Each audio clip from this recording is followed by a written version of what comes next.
Old Testament reading today is from Psalm 100. Make a joyful noise to the Lord, all the earth. Serve the Lord with gladness. Come into his presence with singing. Know that the Lord is God. It is he who made us, and we are his. We are his people and the sheep of his pasture. Enter his gates with thanksgiving and his courts with praise. Give thanks to him. Bless his name. For the Lord is good. His steadfast love endures forever, and his faithfulness to all generations. The New Testament reading is from Matthew 25, verses 31 through 45.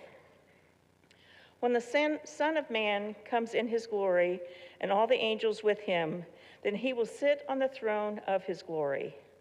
All the nations will be gathered before him, and he will separate people one from another as a shepherd separates the sheep from the goats.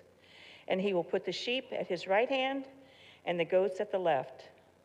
Then the king will say to those at his right hand, "Come, you who are blessed by my Father, inherit the kingdom prepared for you from the foundation of the world. For I was hungry, and you gave me food. I was thirsty, and you gave me something to drink. I was a stranger, and you welcomed me. I was naked, and you gave me clothing. I was sick, and you took care of me. I was in prison, and you visited me." Then the righteous will answer him, "Lord, when was it when we saw you hungry and gave you food, or thirsty and gave you something to drink? And when was it that we saw you a stranger and welcomed, or naked and gave you clothing?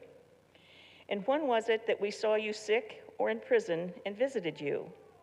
And sisters of mine, you did it to, truly I tell you, just as you did it to one of the least of these brothers, sisters of mine, you did it to me. Then he will say to those at his left hand, "Ye who are hungry, and you gave me no food. I was thirsty, and you gave me nothing to drink. I was a stranger, and you did not welcome me. Naked, and you did not give me clothing. Sick and in prison, and you did not visit me." Then they also will answer, "Lord, when was it we saw you hungry, or thirsty, or a stranger, or naked, or sick in the prison, and did not take care of you?" Then he will answer them, "Truly I tell you, just as you did not do it to one of the least of these, you did not do it to me." May God bless the reading of this word.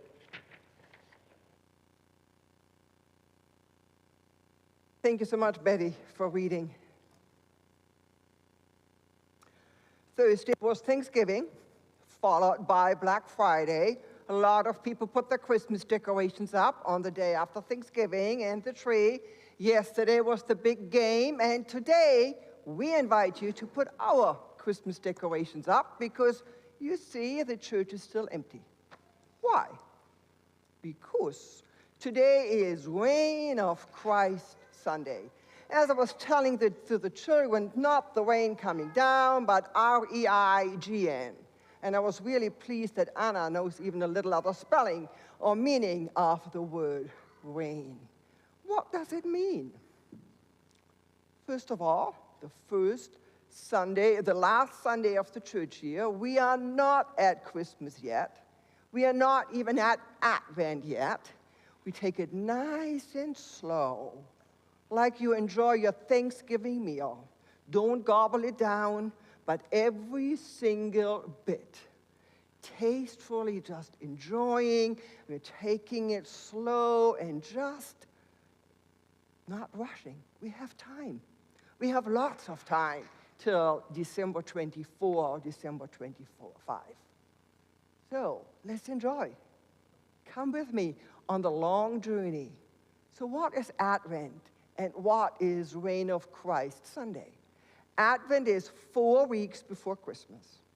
And since this year, Christmas is on a Monday, Christmas Eve is on a Sunday, which also happened, if you count those 4 weeks, the 4th Sunday of Advent.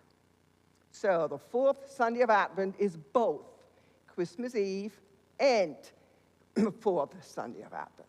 Wonderful. And so therefore, counting back, because Christmas is always December 25, we have an extra day. Sometimes Reign of Christ Sunday is also Thanksgiving, the Sunday before Thanksgiving. So we celebrate it without even celebrating it, because our focus is then Thanksgiving. So in a way, we are having like a leap day, or a leap Sunday, a leap week, when we look back on the whole year and to imagine, what does it mean, Reign of Christ Sunday? Like a New Year's Eve, we may just go through our calendar from January onwards, or in our case for Christians, Advent 1, first of Advent, where we celebrate the New Year without the ball drop next week, going backwards and relax and think about, reflect upon what does it mean, Reign of Christ Sunday. Where does it come from? Well, I have to burst your bubble. Similar to Advent, it is not biblical. Uh-oh. The Christmas tree is not biblical either. Just say it. There are many things we do, not only here in this church, but there's Christians worldwide that are not biblical. But they have biblical meaning, and they're grounded in Scripture, even though the day itself is not. In 1925, not even 100 years ago, the day was set aside as a special day to reflect upon what does it mean to have Reign of Christ Sunday. First, it was end of October, then a couple of years later, they put it at the end of November. Makes sense, because at the end of the year, you reflect back on what that year did. So far, so good. 1925, what happened? Well, here in the US, nationwide road numbering system was invented. And the mile markers on the highway, that goes back to 1925, in case anybody asks you. Then in the World's Fair, Chicago, 1925, Walter Chrysler had his big factory, the Chrysler cars, which we still drive, and Louis Armstrong at the Hot 5 did their first recording session. That was the world in the US. The world in Europe looked differently. And Reign of Christ Sunday came from Europe, came actually from the Roman Catholic Church in Italy. Why? Because, little historical background, 1925, Adolf Hitler, he published Mein Kampf. And we all know what happened then. The Nazi Party resurrected, and we all know what happened then.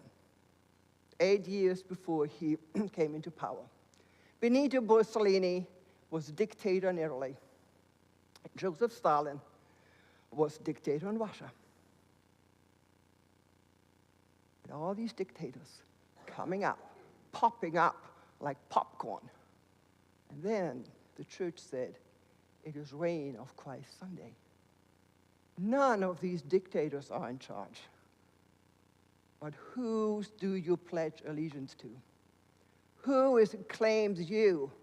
Who is in charge, not only of your life, but of the whole world? 1925. And we still remember that day till today. And you may say, okay, that was then, this is now, it's a totally different world. Yes. However, still similarities. And if you go back to Jesus Christ as Lord or King, as the choir was singing at the time we are actually celebrating today or remembering today, we go back to the New Testament. In the New Testament, in the earliest writings, the first creed is Jesus is Lord. Not Caesar, who was in charge. First writings of Paul, which we still have. Yes, took a long grab of history to 1925, and now 2023 going into 2024. Jesus is Lord, or Jesus is King. And some people, you might have maybe read, it's not the kingdom, but the kin without the G. No, we're not talking about last week when M's were crossed out and now the G's are crossed out. Totally different. But you get the point.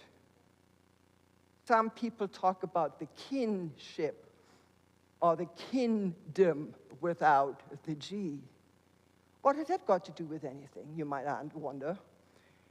Because, again, history, a little history lesson here.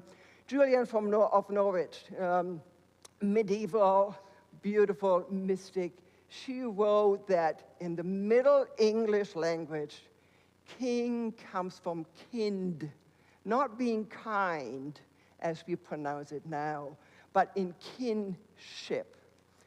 Anybody of you watched the latest episode of The Crowns recently? Okay. You will see in the monarchy, there's definitely a hierarchy. You have to go through different people in order to get to, at that point, the queen. Not so amongst the Christians' kinship or kingdom without the G. Everybody is the same. Everybody is the same, and that alone is revolutionary.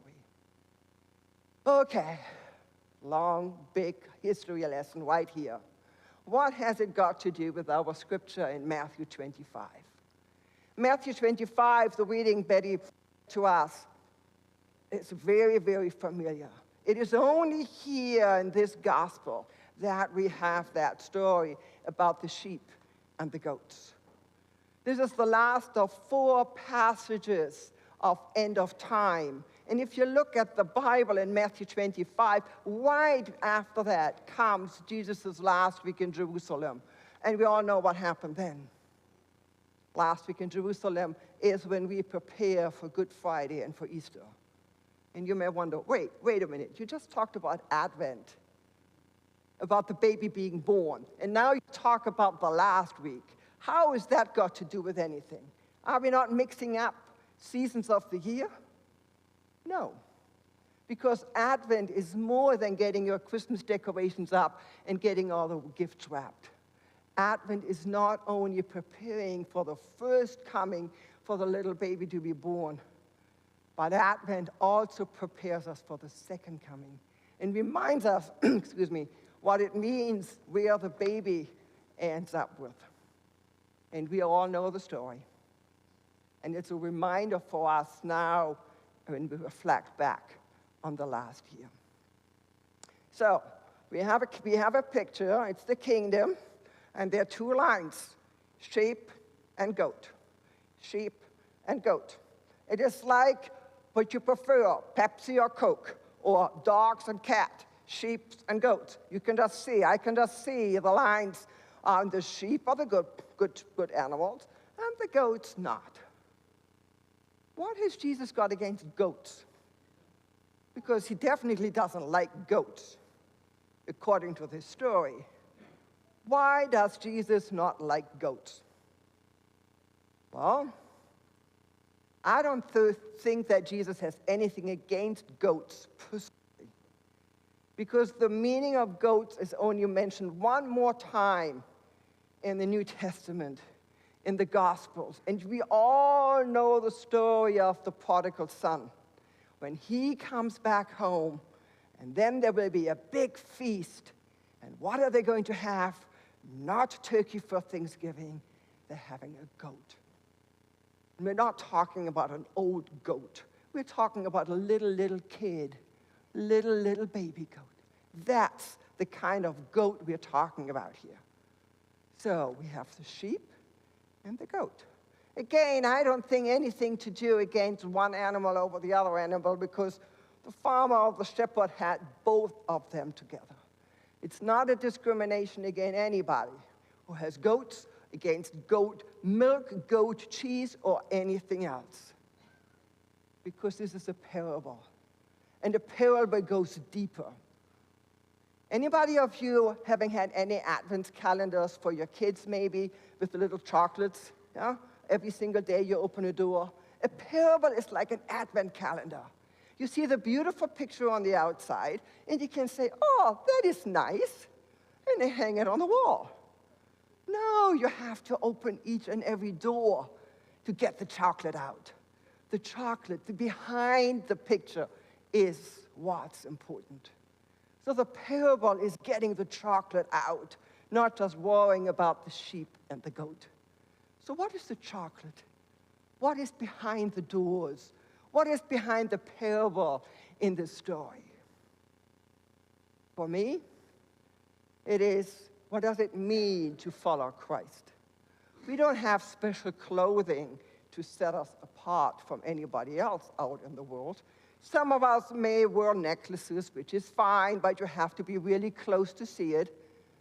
How do people know that we are Christ followers? Well, okay, you can say we go to church, okay. Law-abiding citizens, okay. We pledge, okay. What else besides Sunday morning does set us apart? How are we sheep and not goat? To go back to the story. Because of one thing, we love. We love. We love regardless. And if you look back in our story, there's no question about why are the people in prison? Why are they hungry? Why are they thirsty? Why are they naked? Just give them food, clothe them, visit them. No questions asked about the background. And I believe that is what our mission should be as well, that our actions speak louder than words. And Rachel Held Evans, one of the authors I really, really like, had this beautiful quote. Christianity is not meant to simply be believed. It's meant to be lived, shared, eaten, spoken, and acted in the presence of other people. Only together with others. Some people say, yeah, I can be a Christian by myself. It's like, yeah, you can be maybe like a car in the garage. You're still a car. But how do we know that you can drive? How do we know that you actually do what you're saying? Otherwise, it's just like a nice little lip confession. Christianity is not meant to simply be believed. It's meant to be lived, shared, eaten, spoken, and enacted in the presence of other people. It is not only what we memorize, it's how we live from Monday to Saturday, Sunday included. And if anybody doubts, what does it look like to be a follower of Christ? I want to invite you to be part of this church. You have amazed me over and over again.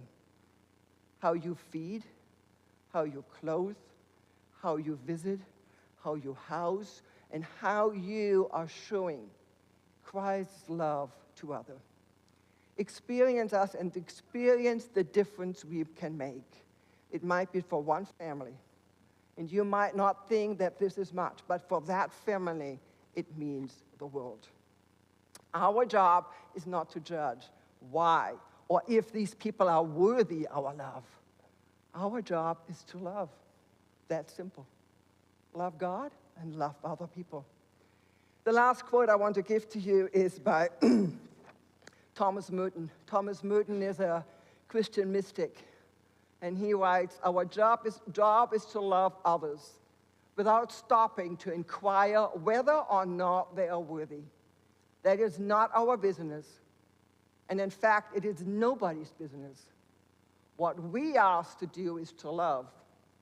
And this love itself will render both ourselves and our neighbors worthy. It is through love. It is through love that other people can see who we are and whose we are, who claims us. And since our baptism, we are claimed to be followers of Christ. And so therefore, because of the love we have received, we share that love with others. And for that, I'm truly grateful to be with you, because I have seen over and over again how you have shared that love with others. Let us continue to do so. As we reflect back and go forward into a new year, starting with the next week. Thanks be to God.